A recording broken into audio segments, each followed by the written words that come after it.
Mr. Longacre's class. What period? Seventh period. I'd like to welcome Becca Williams. She's going to talk to us about how to crack a bolt whip. So let's give it up for Becca.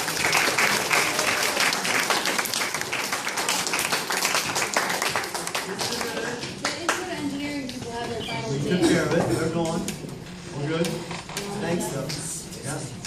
So one more time, let's give it up for Becca Williams. Here we go.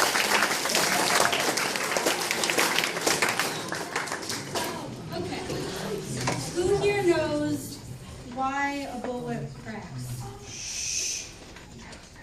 Lily. Because it breaks the sound barrier? Yes, it breaks the sound barrier. Well, when I was little, my friend Brian, he cracked whips. He told me it was because little invisible gnomes in the air, their heads would crack together when you would whip the whip. I believed him for a really long time. I don't know why, but eventually I figured out it's because it breaks the sound barrier.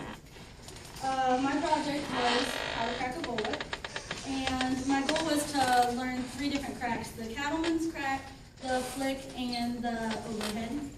And my first step was to get a bullwhip. This one's homemade. My aunt made this one.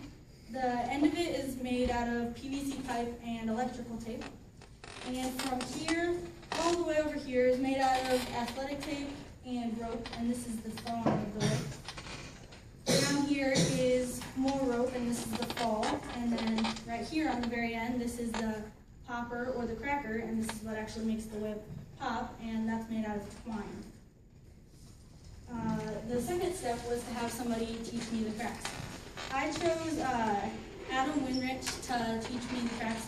I go up to the Bristol Renaissance Fair in Wisconsin every year, and he has a whole act about doing different things with whip cracks. He does like chainmail whips and fire whips, shown in this picture, and lots of things like that. He holds 14 world records in whip cracking, and he's been doing it since he was really young, so I thought he would be experienced enough to teach me.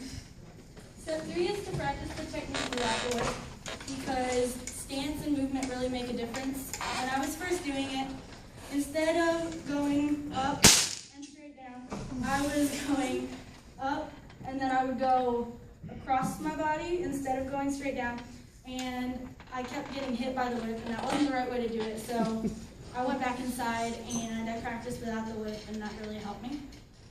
Step 4 is to get all your safety gear on. The important thing about having safety gear on is because when you're cracking a whip, you will most likely get hit by it. It's not a matter of fact of if you get hit, it's a matter of fact of when you get hit. So it's important to wear safety gear. One of the things is my hat. When I was trying to do the overhead crack, which is you swing around your head and come across, I tried doing that and I hit the hat clean off my head and it went straight across the field. If I wasn't wearing a hat, I would probably be bald right now. You also have to wear long sleeves and pants, which really sucks because I'm terribly hot right now. But yeah, if you're doing something like that, you'll probably hit your arms or your legs, so you want to make sure that you have some kind of long shirt and pants on. And any kind of closed-toed shoe would work. I'm wearing boots, but tennis shoes or anything, it's just, especially with the crack that I'm doing, since you're cracking since you're kind of cracking near your feet, you want to make sure that you have closed-toed shoes on, because if you're wearing like flip-flops or something and you hit your foot, you are going to have a giant welt on your foot. So that's very important. And also glasses. I already have glasses, but if you don't, any other kind of glasses, probably like sunglasses or something would work. If you're doing certain kind of cracks, you want to make sure that you're not going to hit yourself in the eye. When I was trying this crack the first time, I hit myself in the neck and the face and had a huge welt across for like 4 or 5 days. But if I didn't have the glasses on, it probably would have hit my eye. Step 5 is to go out into a big open area. I have a field by my house, so I went out there. Before you even start, you want to make sure that you spin the whip all the way around you. It's kind of difficult right now because of all the things, but you want to make sure you spin the whip all the way around you and up in the air, and make sure that it doesn't hit anything or anybody. You want to spin the whip around you, because if you have anybody near you, like everyone in the front row, or anything behind you. You want to make sure that you're not going to injure anybody or hit anything. And you want to go up because, say, you're by a lot of trees or something, you want to make sure you're not going to wrap the whip around the trees and then not be able to get the crack. Or when I was doing my presentation for the first time in Mr. Lonerger's class, the ceilings were too low and we had to go outside because I could not bring it all the way up and back down.